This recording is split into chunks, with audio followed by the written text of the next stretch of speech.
because I didn't know I was going to be on screen.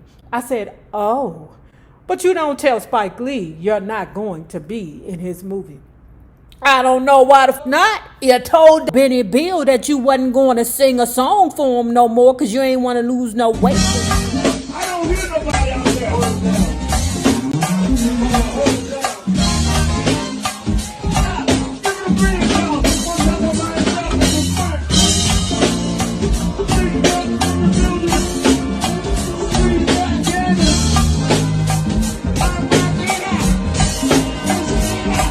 Spike Lee had asked Phyllis not only to sing a song for the soundtrack of his new film School Daze, but also to actually sing in the movie.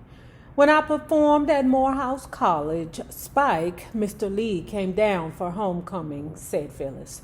He came to my dressing room, and as he was leaving, I got up enough nerve to ask him to consider me if he ever had another movie where he was going to have singers, I said.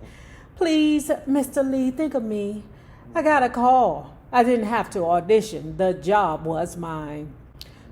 Pause. Now, if you have never seen the movie School Daze, then you must. It is a African-American cult classic, like Coolie High, Baby Boy, Car Wash, Claudine. If you all can think of any other cult classic for us, it would be, of course, Coolie High. What else? The Wiz, School Daze. Lady Sings the Blues, even though that goes beyond cult classics because that was Emmy nominated. Is it an Emmy or is it an Oscar or the Academy Award? I don't know. Anyway, it was nominated for an Oscar. Okay, so it goes beyond cult classic for us.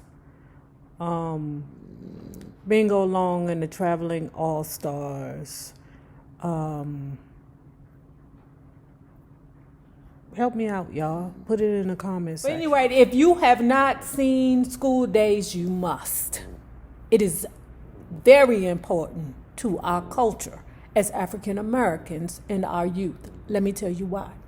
School Daze is 100% the reason why I chose a HBCU. Well, I didn't choose it. It just so happened that the HBCU chose me because, my mammy made me go to college. And the college that I ended up going to happened to be the University of the District of Columbia, which is a HBCU, historically black college and or university. School Daze focused a lot on Greek camaraderie.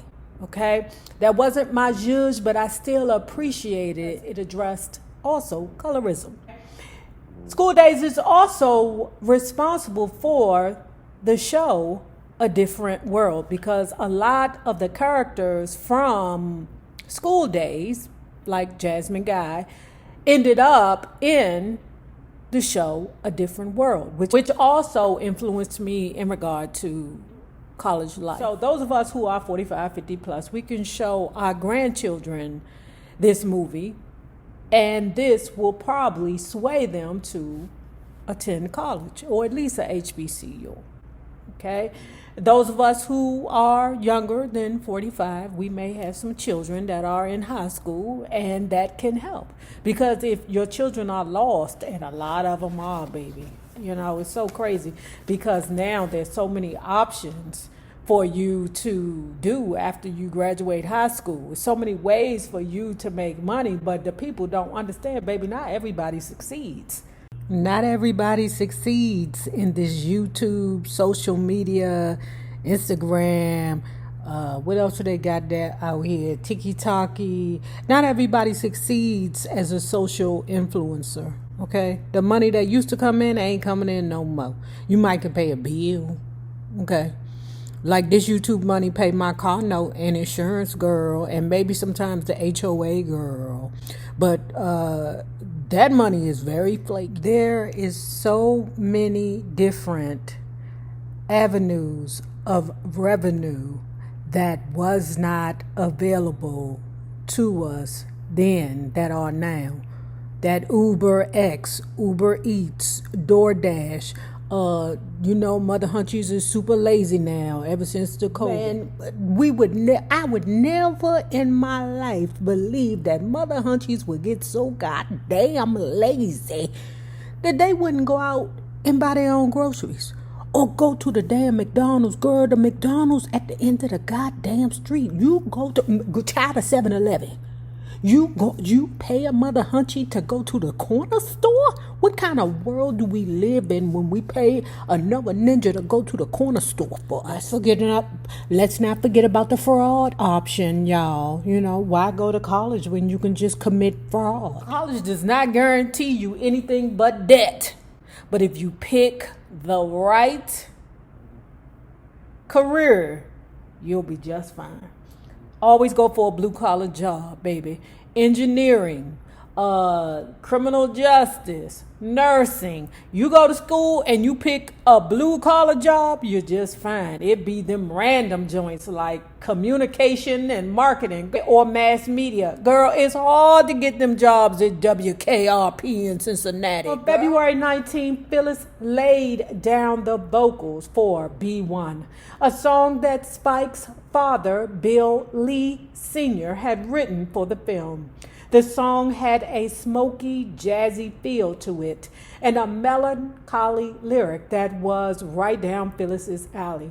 When I was asked to do the soundtrack for this movie, I was pretty excited, Phyllis said.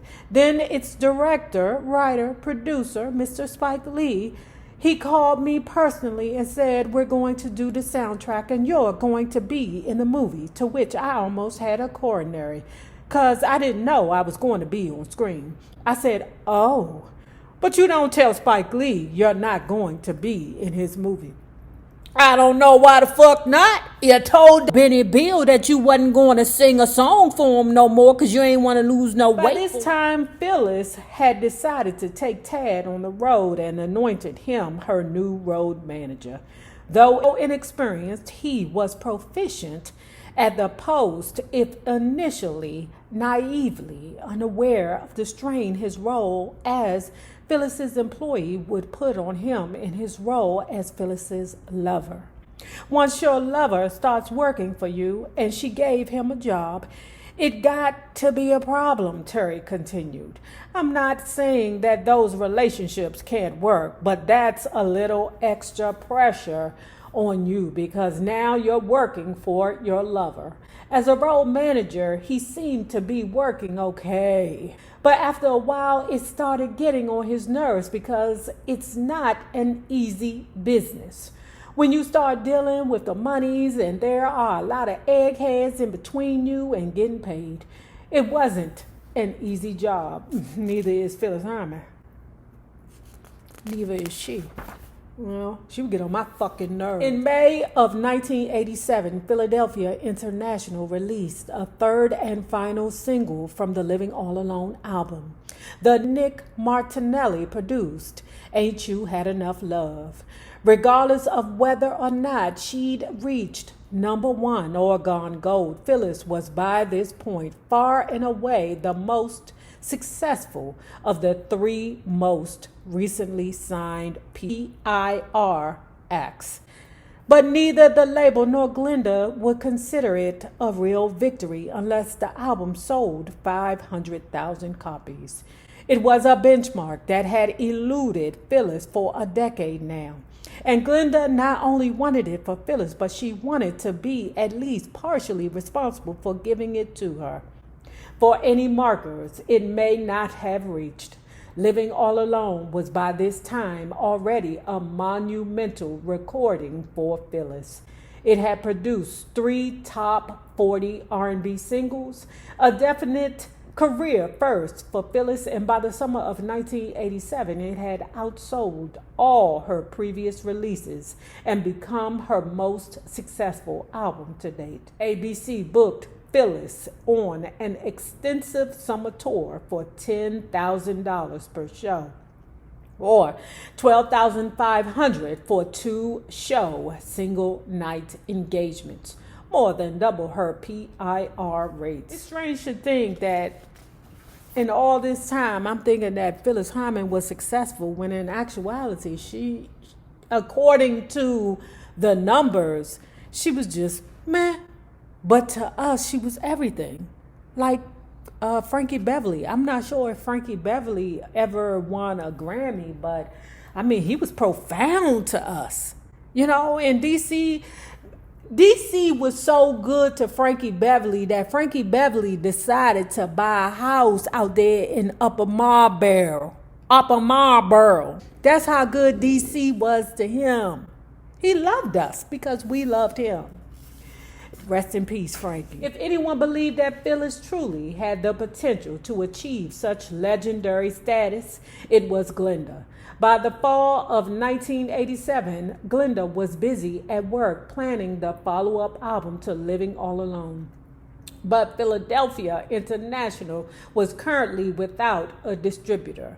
The label, now a complete independent, had launched a new subsidiary, Gamble and Huff Records, just as the distribution deal with Manhattan Capital EMI ran out.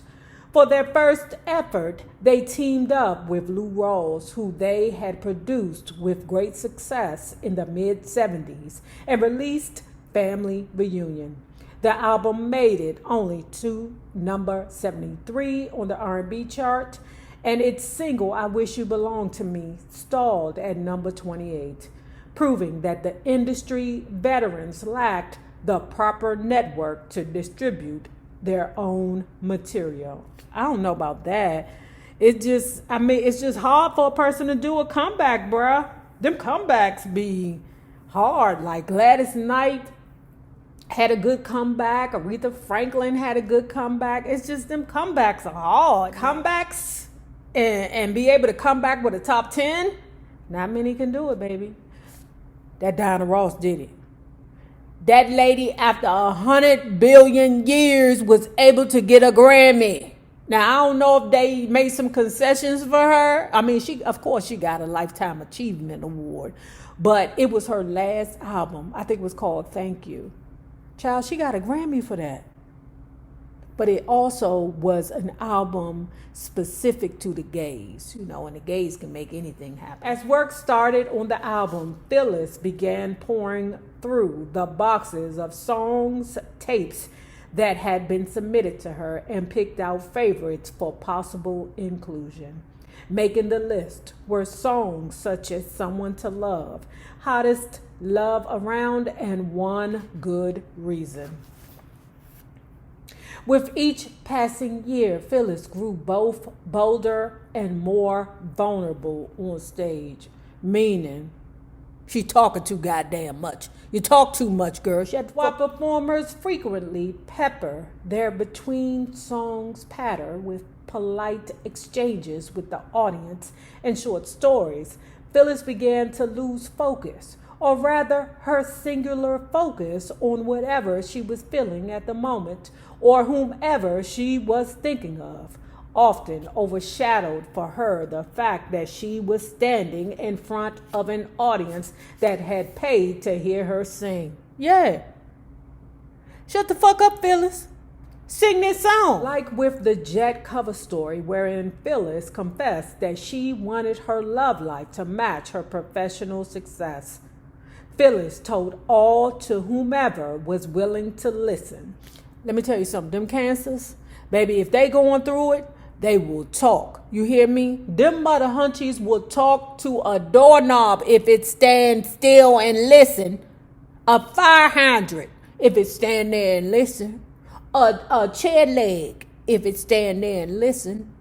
Dog poop if it stay there and listen. And as her professional success began to fluctuate and her personal unhappiness grew, the captive audience she found at her concerts became a sounding board for all her hurt and fear.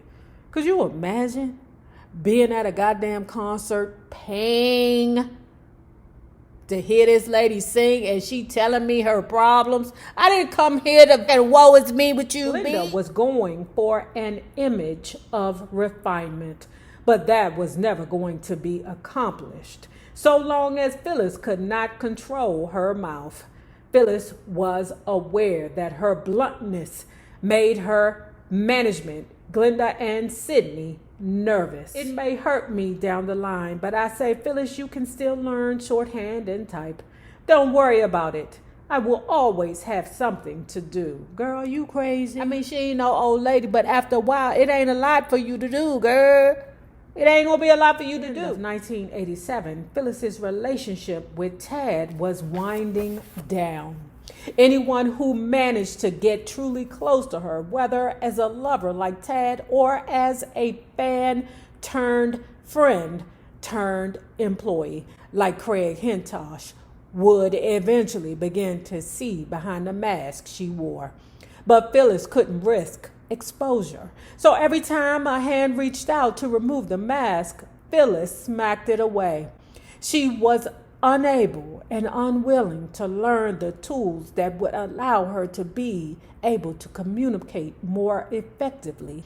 In some ways, she never grew up emotionally. She was stuck at 13 or 14 and at the rebellious stage. I'm telling you, there are a lot of grown people out here maneuvering among us that do not have emotional maturity. Stuck emotionally at adolescence, it's not hard to understand why Phyllis was so attracted to younger men.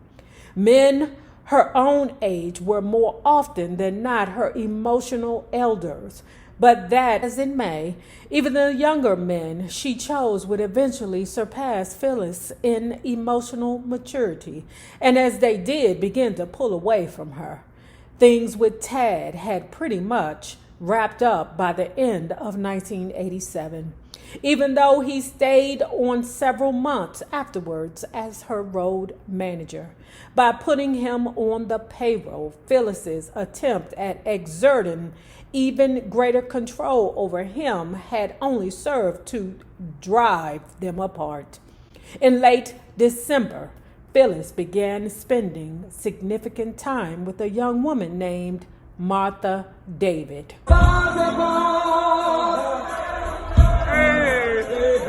Hollywood,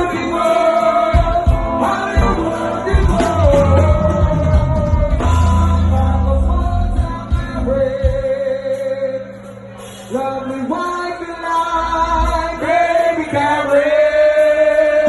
No all the stars and gold, the sands of gold, but it is in Hollywood.